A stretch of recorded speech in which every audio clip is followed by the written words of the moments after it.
सभी को नमस्कार। प्रतिदिन एक वीडियो कार्यक्रम में आज हम देख रहे हैं रस गणित और गणित में हम अध्याय संख्या 2 देखेंगे जिसका नाम है बहुपद। बहुपद एक छोटा-सा और सरल विषय है और इससे 3 जो प्रश्न आएँगे 4 अंकों के, तो हम उसको देखेंगे। काफ़ी ईज़ी है टॉपिक, तो आप लोगों को निश्चित रूप से लाभ होगा। मेरे साथ बने रहिए। चलते हैं अपने विषय की ओर। तो हम बात करते हैं सबसे पहले बहुपद में ब्लूप्रिंट की। तो ब्लूप्रिंट क्या है? प्रश्नों के प्रकार क्या होंगे? यहाँ से एक बहुविकल्पी यानी एमसीक्यूज के क्वेश्चन आएंगे और उनकी संख्या होगी 1 और 1 अंक का होगा। दूसरा जो अति लघुतरात्मक बिल्कुल छोटे क्वेश्चन और वो भी एक प्रश्न 1 नंबर आएगा, 1 नंबर का एक प्रश्न आएगा। एक लघुतरात्मक प्रश्न आएगा जो मीडियम साइज का होगा, न बड़ा होगा और न छोटा होगा, वो एक प्रश्न आएगा 2 अंक का होगा। लघुतरात्मक प्रश्न 2 अंकों के होते हैं। अति लघुतरात्मक 1 नंबर का होता है, एमसीक्यूज 1 नंबर का होगा, फिल इन द ब्लैंक रिक्त स्थान की पूर्ति वाला भी 1 नंबर का होता है और निबंधात्मक 3 नंबर का होगा। तो कुल है यहाँ से 3 प्रश्न आने वाले हैं और वो 4 अंकों के होंगे और काफ़ी ईज़ी ये चैप्टर है, तो आप लोग इसको समझने का प्रयास करें।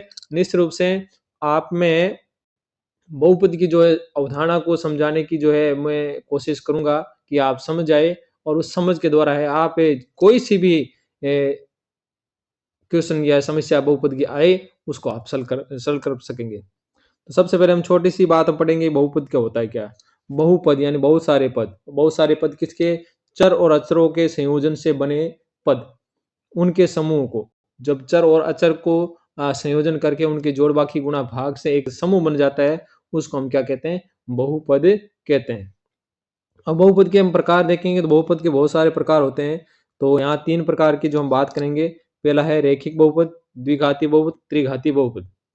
यहाँ हम चर की जो अधिकतम घात होगी, चर की जो अधिकतम घात है, उसी के आधार पर हम बात करेंगे कि उसकी बहुपद की घात क्या होगी और उसके शून्यकों की संख्या क्या होगी, उसके एग्जाम्पल भी हम देखेंगे। तो रैखिक बहुपद देखेंगे, इसके एग्जाम्पल देखें सीधे पहले। तो यहाँ एग्जाम्पल आ रहा है 5x।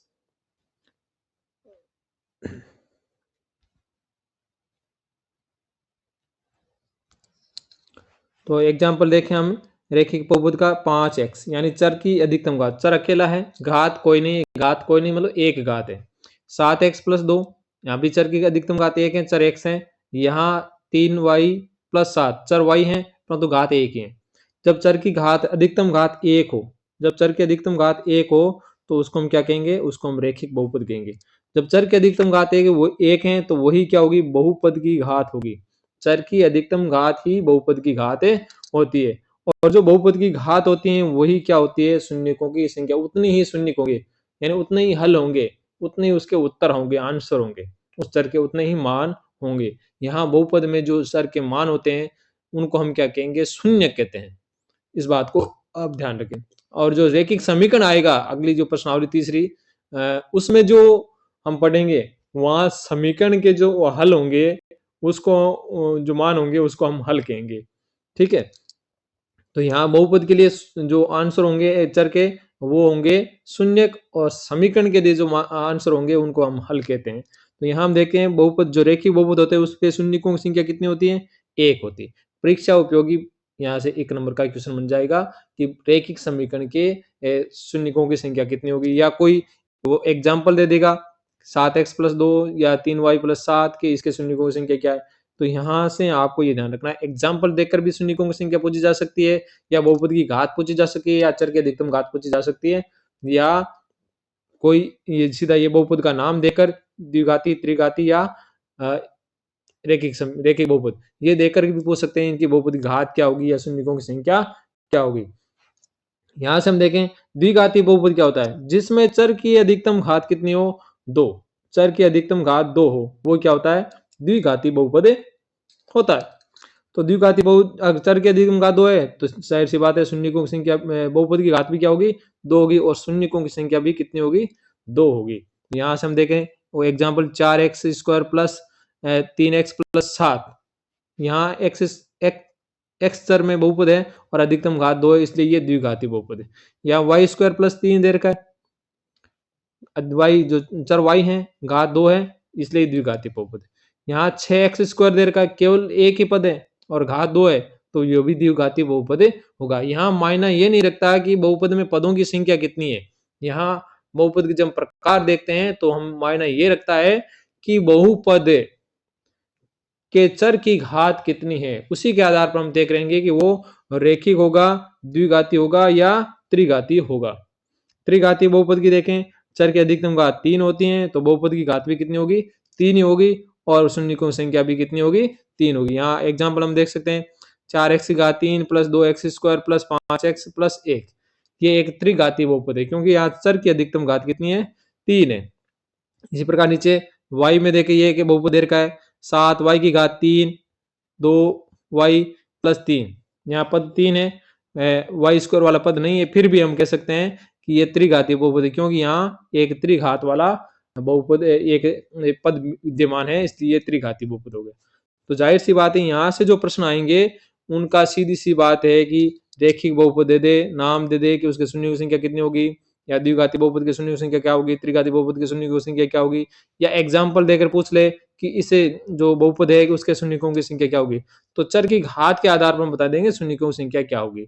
और ऐसे ही मान लो ये प्रश्न पूछ ले कि इनमें से कौन सा रेखिक बहुपद है, कौन सा द्विघाती बहुपद है, कौन सा त्रिघाती बहुपद है, तो हम चर की अधिकतम घात के आधार पर हम तय करेंगे कि कौन सा रेखिक है, कौन सा द्विघाती है, कौन सा त्रिघाती है। अब हम देखते हैं कि रेखिक बहुपद के शून्य क्या होंगे। या आपने कक्षा 9 में पढ़ा होगा कि रेखिक बहुपद, ये बहुपद का चैप्टर कक्षा 9 में भी था, अध्याय संख्या 2, तो वहां हमने पढ़ा था कि जो रेखिक बहुपद है उसका मानक रूप क्या होता है, ax plus b, ax plus b, ये रेखिक समीकरण का मानक रूप है। अब इसका अगर हमें शून्य ज्ञात करने तो हमको क्या करना था, उसको 0 के बराबर रखना था। जैसे x प्लस बी, इसको हमने 0 के बराबर रख दिया। हमें ax चाहिए तो हम क्या करेंगे, b को उधर ले जाएंगे, प्लस का उधर जाकर किसका हो जाएगा, माइनस का होगा। हमें x चाहिए तो ax के गुणा में, तो उधर जाकर क्या हो जाएगा, बट्टा में आ जाएगा, तो माइनस बी बटा a। और ये माइनस बी क्या है, माइनस बी है यहाँ रेखिक बहुपद में अचर पद। माइनस बी क्या है इस रेखिक बहुपद, हम देखेंगे बी क्या, ये बी अचर पद है, माइनस तो आया हुआ है, बी क्या है, अचर पद है।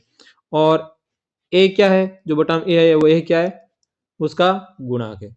तो अगर आपके पास में ऐसा कोई रेखिक बहुपद आए और उसके शून्य की पूछे तो उसको बराबर 0 के बराबर रखना है और ट्रांसफर करके x का मान या y का मान जो भी चर होगा उसका मान हमें ज्ञात करना है। चर कोई भी हो सकता है, x y z a b c d कुछ भी हो सकता है।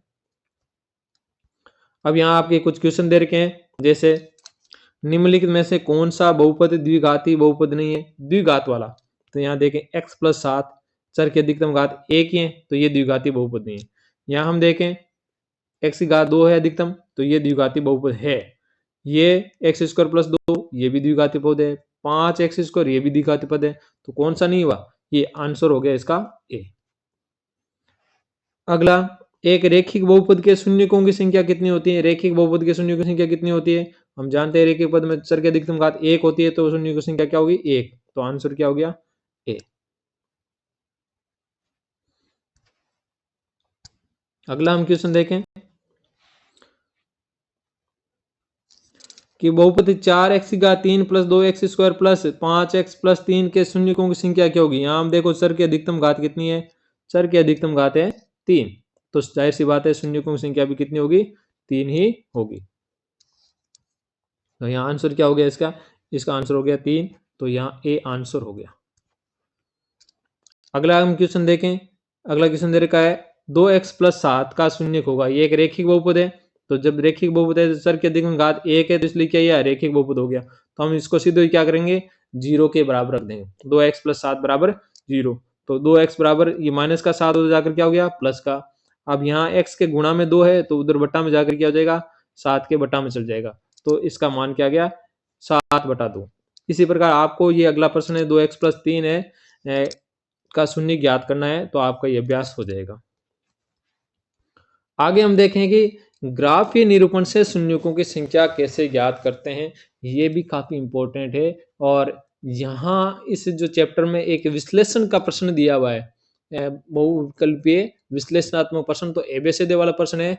यहाँ से आने की एमसीक्यूज का जो प्रश्न है, यहाँ से आने की पूरी संभावना है, तो आप इसको विशेष रूप से देखें।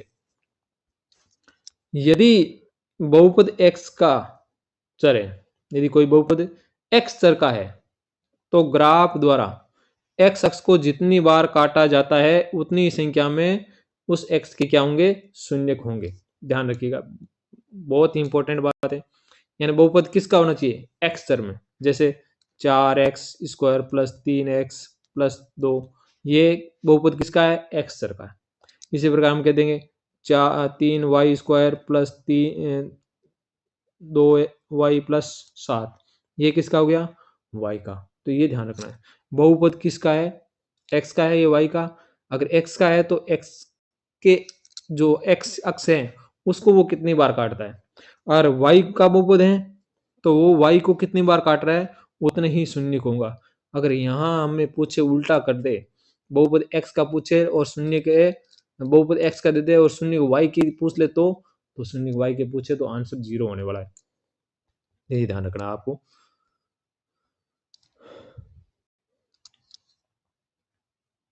तो हम ये देखेंगे कि ग्राफ द्वारा एक्स अक्ष को काटने की संख्या, अगर एक्स कोई बहुपद एक्स अक्ष का है और वो एक्स अक्ष को ग्राफ को कितनी बार काट रहा है, एक कहीं नहीं काट रहा है, तो शून्य की संख्या भी क्या हो जाएगी, 0 हो जाएगी। यहाँ कई बार हम देख सकते हैं y बराबर px दे दे, तो y के मान आगे जो बहुपद है वो किसका है, px, यहाँ बहुपद चर क्या है, x है, तो ये x का ही बहुपद है। अगर हमें x बराबर py दे दे तो यहाँ बहुपद किसका हो गया, p का मतलब बहुपद किसका है, y का। तो ये आपको ध्यान रखना है, p जो यहाँ आया है वो बहुपद का सिंबल है, और यहाँ जो कोष्टक में है वो उसका बहुपद है, उसका चर क्या है, y। यहाँ चर क्या है, x है। तो ये ध्यान रखना है आपको, परीक्षा में यही इंपॉर्टेंट है। यहाँ से 1 नंबर का प्रश्न आने वाला है, बहुत ईजी है, केवल समझना मात्र है। तो यहाँ हम देखेंगे कि अगर x का बहुपद है तो वो x अक्ष को, x का बहुपद x अक्ष को कितनी बार काटता है, y का बहुपद y अक्ष को कितनी बार काटता है। तो अगर 0 बार काट रहा है, नहीं कहीं नहीं काट रहा है, सीधा ही निकल गया। x अक्ष क्या होती है, ये जो खड़ी वाली लाइन है, यहाँ हम बात करें, ग्राफ बना दें यहीं, तो ये जो लाइन है वो x अक्ष है, आड़ी वाली लाइन है, और वो खड़ी वाली जो है वो क्या होगी, y अक्ष होगी। अब जो ग्राफ है इस x अक्ष को, इस लाइन को कितनी बार काटता है, उतनी ही उसके शून्यकों की संख्या होगी, अगर बहुपद x का है तो। अगर 0 बार काट रहा है, कहीं नहीं काट रहा, जैसे सीधे निकल गया, तो कहीं नहीं काट रहा, तो ये क्या होगा, शून्यकों की संख्या 0 हो जाएगी। अगर 1 बार काट रहा है, मान लो टच करके निकल गया,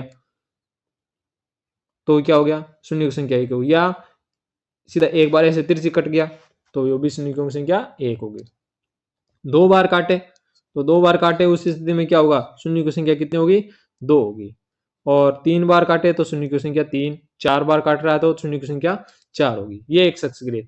सेम ऐसी स्थिति वाई अक्ष के लिए होगा कि ग्राफ द्वारा जो y का जो बहुपद है वो y को कितनी बार काटता है, ग्राफ में y का बहुपद y को कितनी बार काट रहा है, तो 0 बार काट रहा है तो 0 बहुपद शून्य की संख्या, 1 बार काट रहा है तो शून्य की संख्या 1, 2 बार काट रहा है तो शून्य की संख्या 2, 3 बार काट रहा है तो 3, और 4 बार काट रहा है तो शून्यकों की संख्या 4। तो जितनी बार काटेगा उतनी बार शून्य, उतनी ही शून्यकों की संख्या होगी, उतनी ही बहुपद की घात होगी, ये हम कह सकते हैं। ये नई बात यह कि जितनी शून्य की संख्या जितनी है उतनी बहुपद की घात होगी, और उतनी बहुपद घात हो तो चर की अधिकतम घात भी उतनी ही होगी। तो चलते हैं, देखते हैं क्वेश्चन कैसे बनते हैं। यहाँ हम देख रहे हैं कि बहुपद दे रखा है y बराबर px, तो px, p यानी बहुपद, x किसका है, x बहुपद किसका, x चर का है, ये ध्यान रखना है। तो px के यानी x के जो चर है बहुपद है उसके शून्यकों की संख्या ज्ञात करनी है, तो हमें x के शून्यकों की संख्या ज्ञात करनी है। तो x के शून्य की संख्या मतलब x को कितनी बार काटता है।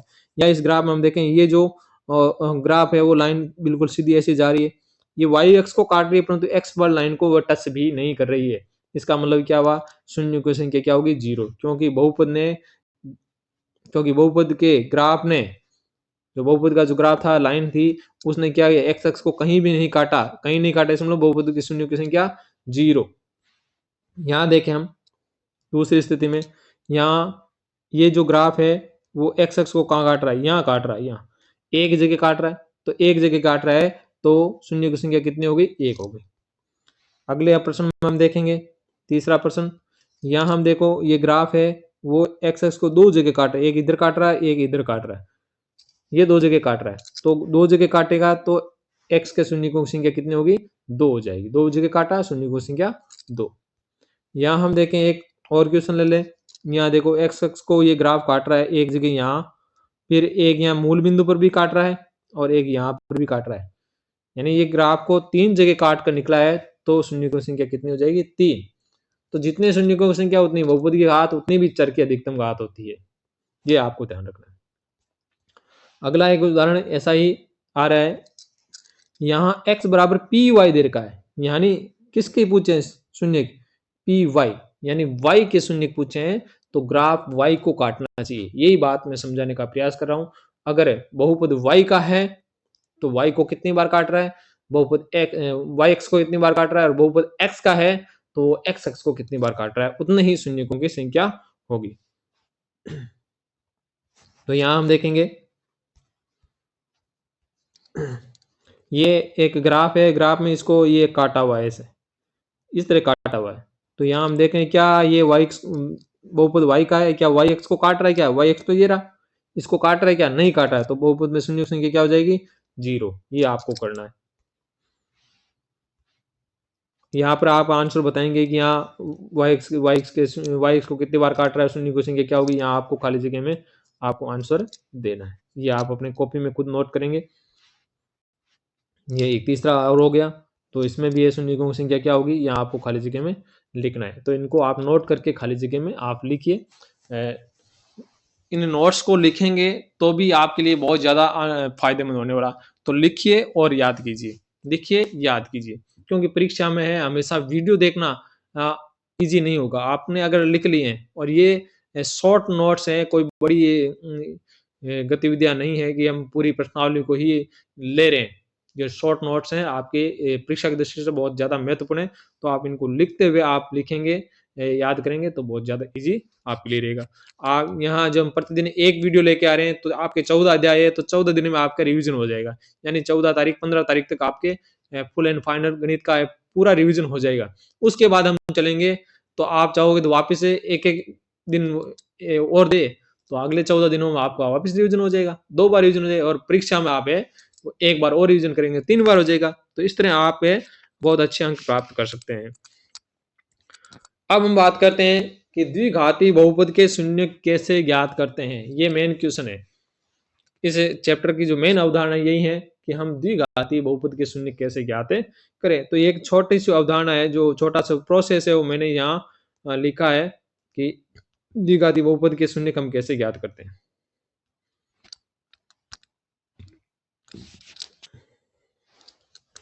तो सबसे पहले हम क्या करेंगे, उसको मानक द्विघाती बहुपद के रूप में हम लिखेंगे।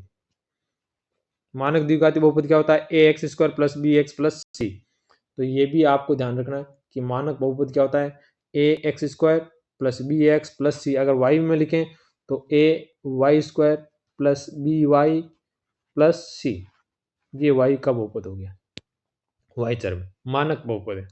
मानक बहुपद में जो a है वो 2 घात वाले चर का गुणांक होगा, b है वो 1 घात वाले चर का गुणांक होगा। रेखिक बहुपद के जो गुणांक है और द्विघाती बहुपद के गुणांक है वो अलग अलग होते हैं, उनको आप कंपैरिजन नहीं कीजिएगा। अब हम बात करें, सर्वप्रथम क्या करेंगे, हम उसको बहुपद को घात के घटते हुए क्रम में लिखेंगे। घात के घटते क्रम, यानी पहले x², 2 घात वाला पद लिखेंगे, फिर 1 घात वाला पद लिखेंगे, फिर अचर पद लिखेंगे। इसी रूप में लिखेंगे, मानक बहुपद के रूप में लिखेंगे। मुख्य बात यही है। तो घात के घटते क्रम में लिखेंगे, फिर बाह्य पदों के जो गुणांक है उनका गुणनफल लेंगे और उसके विभाज्य लिखेंगे कि उसमें किस किस का भाग जाता है।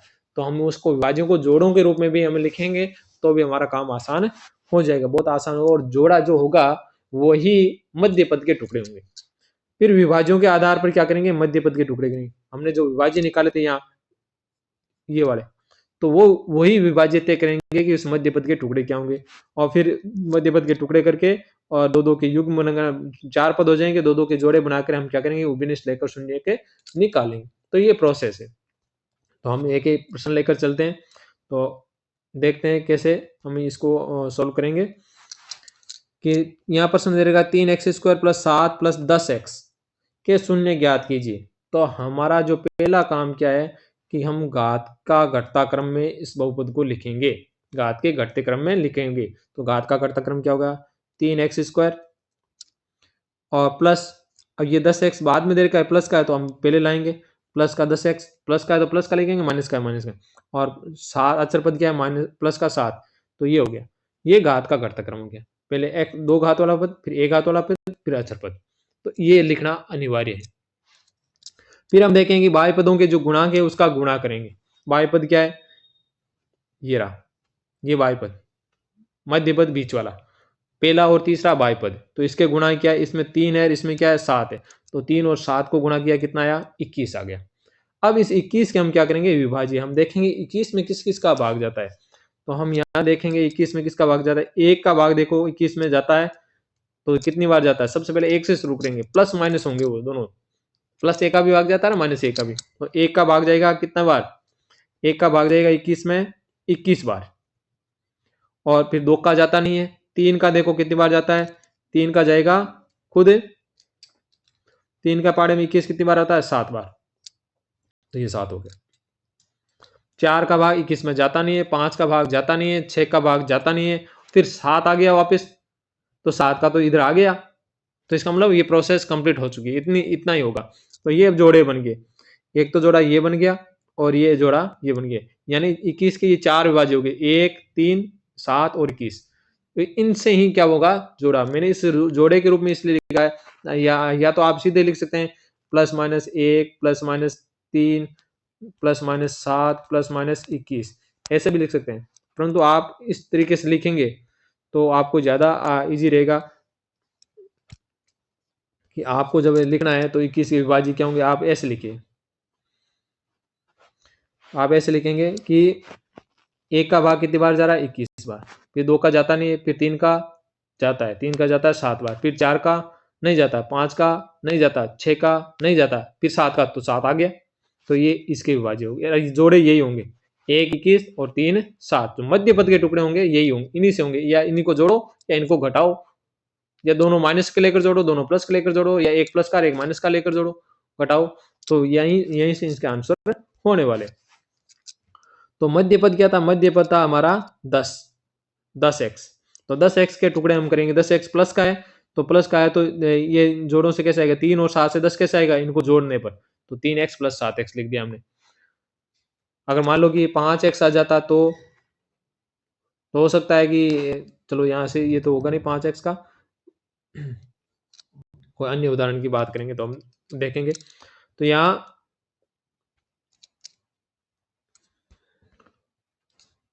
तो मध्य पद को हमने रिप्लेस करना है, ये जैसे हमने लिखा 3x² प्लस 10x प्लस 7 बहुपद लिखा, और उसके बराबर में हमने लिखा 3x², और मध्य पद को हमने यहाँ शिफ्ट कर दिया और प्लस में 7 लिख दिया।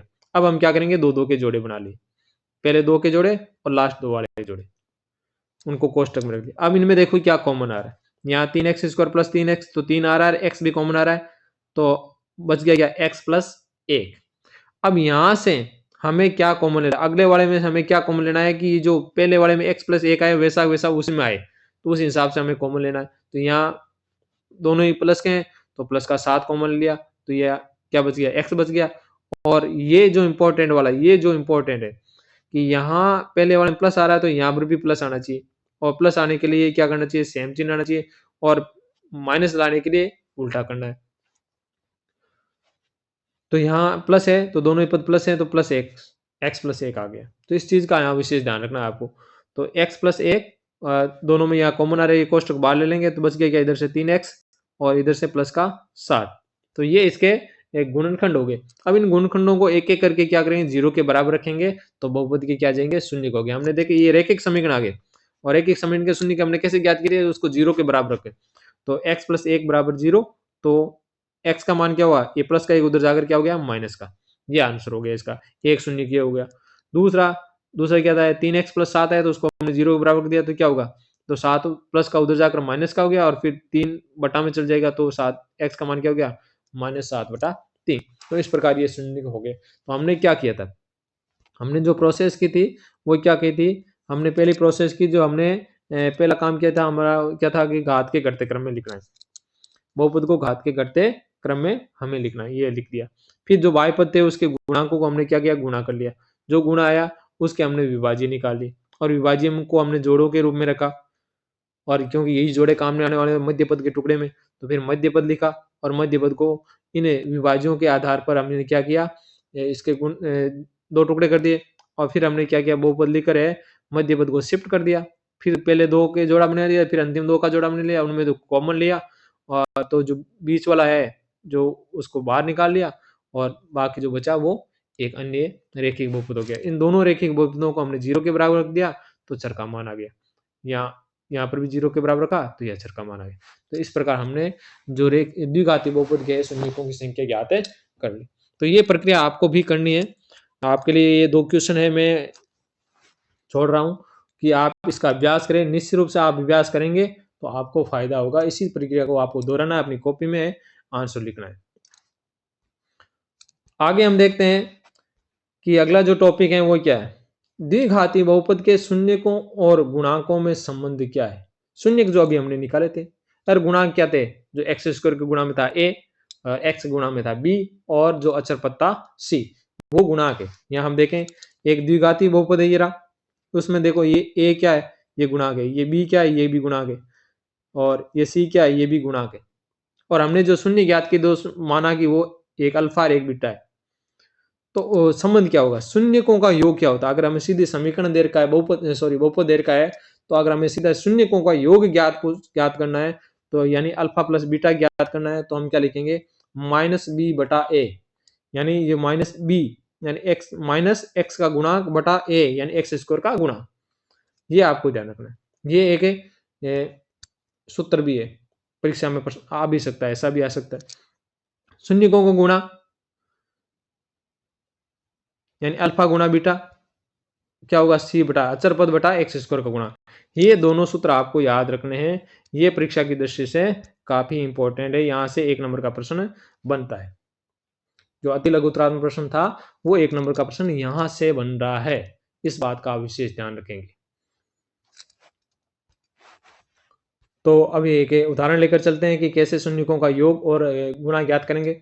तो एक क्वेश्चन दे रखा है कि बहुपद 4x स्क्वायर, बहुपद 4x square minus 4x plus 1 के शून्यकों का योग क्या होगा। तो शून्यकों के योग का जो सूत्र है वो क्या था, माइनस बी बटाए। ये आपको ध्यान रखना है।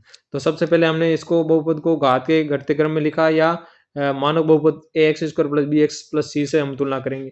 तो एक्स स्क्वायर का गुणांक ए, तो यहाँ ए का मान कितना आ रहा है 4 और एक्स का गुणांक है बी, तो बी कितना आ रहा है, बी आ रहा है देखो माइनस का 4, तो माइनस का 4 और फिर सी अचर पद है, तो सी अचर पद कितना है, प्लस का 1 है, तो प्लस का 1 लिख दिया। प्लस माइनस का विशेष ध्यान रखना आपको। फिर शून्यकों का योग देखेंगे, तो शून्य का योग क्या था, माइनस बी बटाए, तो माइनस लिख दिया, बी का मान क्या था माइनस 4 बटा ए 4, ए का मान 4। अब माइनस माइनस क्या हो गया, माइनस माइनस हो गया प्लस 4 बटा 4, तो 4 बटा 4 में भाग दिया, कितना आ गया आंसर ए। अगर भाग नहीं जाता है तो भिन्न के रूप में आता है तो भी आपका आंसर सही है। इसी प्रकार हम ज्ञात करेंगे शून्यकों का गुणा। तो शून्यकों का गुणा कैसे ज्ञात करते हैं कि बहुपद दे रखा है 3x square minus x minus 4 minus x के शून्यकों का गुणा ज्ञात कीजिए। तो हम इसकी क्या करेंगे, जो मानक द्विघाती बहुपद है उससे हम इसकी तुलना करेंगे, ये लिखेंगे हम। तुलना करने पर ये अगर हमने लिख दिया तो तुलना करना बिल्कुल आसान हो जाएगा। तो ए का मान कितना है, ए एक्स स्क्वायर गुणा के तो कितना आ गया, ए का मान हो गया 3। बी कितना है, बी एक्स का गुणांक है, बी देखो यहाँ एक्स का गुणांक दे रखा है माइनस और कुछ नहीं है गुणांक, तो कुछ नहीं मतलब 1 है, गुणांक कुछ नहीं है इसका मतलब 1 है और वो पद है ही नहीं तो उसका मान 0 होगा। तो ये ध्यान रखना है। मान लो ये ऐसा आता 3x स्क्वायर माइनस 4, ये एक द्विघाती बहुपद है, ये आ गया, तो यहाँ b है ही नहीं क्योंकि b का पद है ही नहीं, x का वाला पद है ही नहीं, तो b क्या हो गया 0 हो जाएगा। इस बात का आप विशेष ध्यान रखें। c कितना है, c देखो अचर पद है वो क्या है माइनस का 4। अब शून्य को गुणा क्या था, शून्य को गुणा होता था सूत्र है c बटा a। ये सूत्र आपको याद रखना है, शून्यों का योग बराबर होता है माइनस b बटा a और शून्य को गुणा होता है c बटा a। बटा में हमेशा a ही आएगा। तो आंसर क्या आया, c का मान क्या है माइनस का 4, तो हमने माइनस का 4 यहाँ लिख दिया, फिर बटा और a का मान कितना, a का मान 3 लिख दिया, तो माइनस 4 बटा 3 करते नहीं, तो यही आंसर हो गया।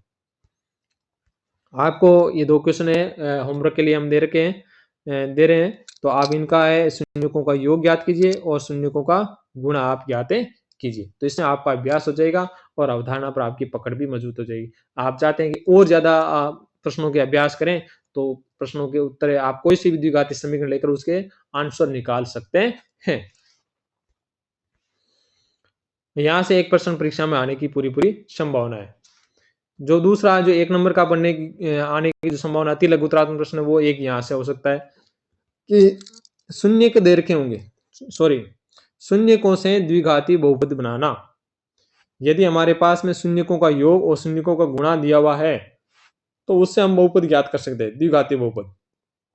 द्विघाती बहुपद के शून्यकों का योग और गुणा दिया होगा, तो उससे द्विघाती बहुपद बनाएंगे। कैसे बनेंगे?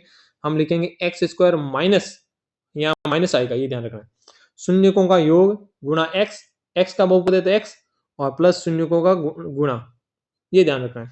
तो हम एक एग्जांपल लेकर चलते हैं। यदि द्विघाती बहुपद के शून्यकों का योग 4 और गुणा 1 है, तो द्विघाती बहुपद होगा।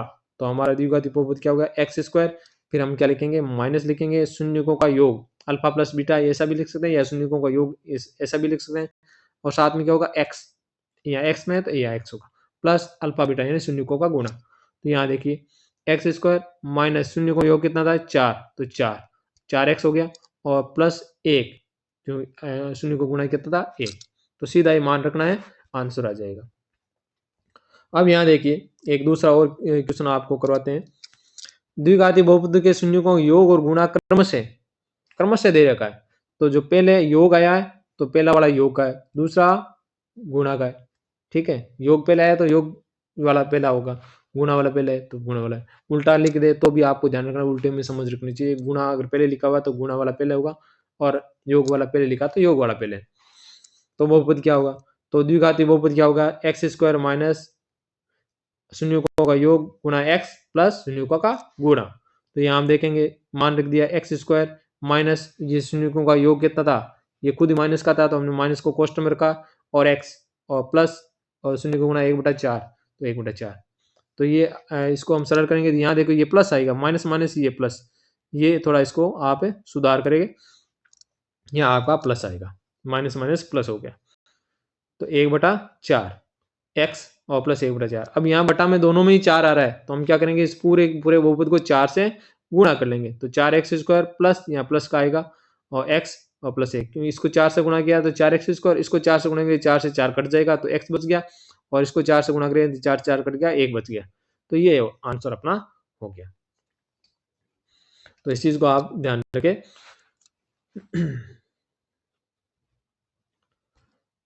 दो आपको और क्वेश्चन दे रखे हैं अभ्यास के लिए कि द्विघाती बहुपद क्या होगा यदि शून्यकों का योग और गुणा क्रम से ये दे रखे हैं, एक ये। तो दोनों से आपको होमवर्क करना है और इसके आंसर आपको निकालना है। अब एक जो अंतिम जो प्रश्न है, जो प्रक्रिया है, वो आती है लघुत्रात्मक प्रश्न कैसे होते हैं, थोड़ा बड़ा होगा और किस प्रकार बनेंगे। या तो शून्य ज्ञात करना पूछेंगे, और जैसा हमने पहले निकाला था, पहले हमने देखो यहाँ पीछे हमने निकाले थे ये शून्य ज्ञात करना, ये वाला, यहाँ से लघुत्रात्मक प्रश्न आ सकता है, ये शून्य ज्ञात करना, या तो यहाँ से आएगा, और यहाँ नहीं है तो अगली स्टेप शून्य ज्ञात करके जो शून्य और गुणांकों के बीच में संबंध स्थापित करना है, दोनों करना है, ये शून्य निकालना भी है और फिर गुणांकों के बीच में संबंध भी स्थापित करना है कि अल्फा प्लस बीटा है वो सीधे कैसे निकालते हैं, और इधर से निकाले हुए शून्य से दोनों की सत्यता सिद्ध हो जाएगी। तो हम देखते हैं जो 2 नंबर वाला वहां से भी क्वेश्चन बनता है, तो ये भी इंपॉर्टेंट है। तो आपको यहाँ विशेष ध्यान रखना है कि द्विघाती बहुपद दे रखा है x square plus 7x plus 10, x square plus 7x plus 10 के शून्य ज्ञात कीजिए और शून्यकों के और गुणांकों के बीच में संबंध की सत्यता की जांच भी करनी है। तो 2 स्टेप हो गए। तो पहले हम क्या करेंगे? शून्य ज्ञात करेंगे। तो हम देखेंगे बाह्य पदों का गुणा निकालेंगे। तो बाह्य पद पहले क्या? एक्स स्क्वायर वाला पद और अचर वाला पद, इनके गुणांकों का गुणा करेंगे। तो एक्स स्क्वायर पद का गुणांक 1 और उसका है 10, 10 को 1 से गुणा किया 10, और 10 में किस किस का भाग जाते हैं? वो 10 के क्या हो जाएंगे? विभाज्य। तो 10 का भाग जाता है 1 का, 10 में 1 का भाग जाता है 10 बार, और फिर 2 का भाग जाता है 5 बार। ये जोड़ोगे 1 और 10, 1 और 10 का जोड़ा हो गया, 2 और 5 का जोड़ा हो गया। अब यहाँ हमें देखेंगे बीच वाला पद क्या है। जो बीच वाला पद था वो क्या था?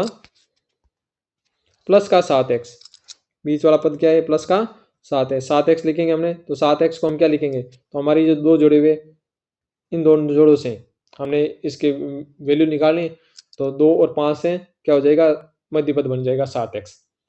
तो 7x बराबर क्या हो, 2x प्लस 5x। अब इसको हम यहाँ लिखेंगे, 7x को रिप्लेस कर देंगे, तो 2x प्लस 5x रिप्लेस करके हमने क्या किया है, दोनों को अलग अलग कर दिया। पहले दो पद ले लिए और फिर दूसरे दो पद ले लिए। अब दोनों पदों में हमने क्या किया, कॉमन लिया, और कॉमन लेने से बीच वाला पद एक जो है वो एक फिर कॉमन आ गया, उसको पूरा बाहर निकाल दिया। तो इस प्रकार दो रेखिक बहुपद प्राप्त हो गए। उन दोनों रेखिक बहुपदों को हम क्या करेंगे, शून्य के बराबर रखेंगे, तो हमें चर का जो बहुपद के चर का वैल्यू हमें प्राप्त होगी। इस प्रकार हमारे पास में दोनों शून्य का आ गया, एक शून्य का आ गया -2 और दूसरा शून्य का आ गया -5। अब हम क्या करेंगे, जो मानक द्विघाती बहुपद है ax² plus bx plus c से हम तुलना करेंगे, तो उससे हमारे पास में क्या जाएगा, a का मान आ जाएगा। a क्या था, जो हमारा समीकरण था x² प्लस 7x प्लस 10 था, तो यहाँ से a का मान x² का गुणा a था, तो यहाँ गुणा में कुछ नहीं, मतलब 1 है। b x का गुणा है, तो b का मान कितना, 7, और अचर पद है c प्लस का 10 है, तो प्लस का 10। अब हम देखेंगे शून्यकों का योग क्या हुआ, तो शून्य का योग होता है -b/a। ये सूत्र है, आपको मैंने पहले ही कहा था, आपको याद रखना है। तो शून्य का हमारे पास आए थे एक -2 और प्लस का -5। तो माइनस के दोनों को हम कॉन्स्टेंट रखेंगे, दोनों को हम क्या करेंगे, जोड़ेंगे, प्लस का कर दिया, दोनों शून्यों का योग कर दिया। और उधर -b, तो -b कितना है, -b का मान है 7 और a का मान 1, -7/1। यहाँ इन दोनों को देखो, जोड़ो, इन दोनों शून्यकों को जोड़ो, तो ये भी माइनस का, ये भी माइनस का, तो दोनों माइनस के समान चिन्ह वाले हमेशा जुड़ जाते हैं, चिन्ह वही रहता है। तो माइनस का 7 आ गया, और उधर हम देखें माइनस के 7 में 1 का भाग दिया, तो वो भी क्या गया, -7। यानी शून्यकों का योग क्या रहा है, हमने जो शून्य निकाले उससे और जो सूत्र है उससे दोनों और वैल्यू क्या आ रही है, सेम आ रही है, यानी सत्यता सिद्ध हो रही है। इसके बाद हम क्या करेंगे, शून्य को गुणा की सत्यता भी सिद्ध करनी है, दोनों सिद्ध करने, तभी सत्यता सिद्ध होगी, केवल एक से नहीं होगी। शून्य को गुणा क्या होता है, शून्य का गुणा सूत्र होता है c/a। तो यहाँ हमने देखा शून्य का हमारा एक था -2 गुणा -5, -2 को -5 से गुणा किया, प्लस का 10। उधर c का मान था हमारा 10/1, तो 10 में 1 का भाग दिया 10। यानी यहाँ शून्य को गुणा b, जो हमने शून्य निकाले उससे और सूत्र उससे, दोनों का वैल्यू क्या आ रही है, बराबर आ रही है। तो हम लिखेंगे लास्ट में, अतः शून्यकों और गुणाकों के संबंध की सत्यता सिद्ध हुई। तो ये ऐसे प्रश्न भी आ सकते हैं, लास्ट में ये लाइन लिखनी भी जरूरी है। तो यहाँ ऐसे प्रश्न में शून्य के ज्ञात करने हैं और उनकी सत्यता सिद्ध करनी है। तो ये लघुत्तरात्मक प्रश्न होगा। केवल शून्य की ज्ञात करने तक पूछे तो वहां निकालना है, और शून्य को सत्यता सिद्ध करना पूछे तो दोनों सूत्र याद रखे और उनसे शून्य को गुणा और शून्यकों का योग ज्ञात कर उनका संबंध की सत्यता स्थापित करनी है। तो इस प्रकार हमें इस प्रश्नावली के सभी प्रश्नों को, सभी तरह की समस्याओं को हमने टच किया है, और एक उदाहरण आपके लिए हमने छोड़ रखा है कि आप इसका है अभ्यास करें। x² प्लस -2x-8 के शून्य ज्ञात कीजिए और उसके गुणा शून्यकों और गुणाकों के बीच संबंध की सत्यता स्थापित कीजिए। तो इस प्रकार हम देखते हैं कि हमारी जो बहुपद की जो प्रश्नावली है वो कंप्लीट हो चुकी है, और यहाँ से जितने भी तरह के क्वेश्चन आएंगे उनका हमने अध्ययन कर लिया। हमने इस चैप्टर से किसी भी तरह के क्वेश्चन को हमने छोड़ा नहीं है, सभी तरह के क्वेश्चनों को टच किया है। तो आप मेरे वीडियो के साथ बने रहिए।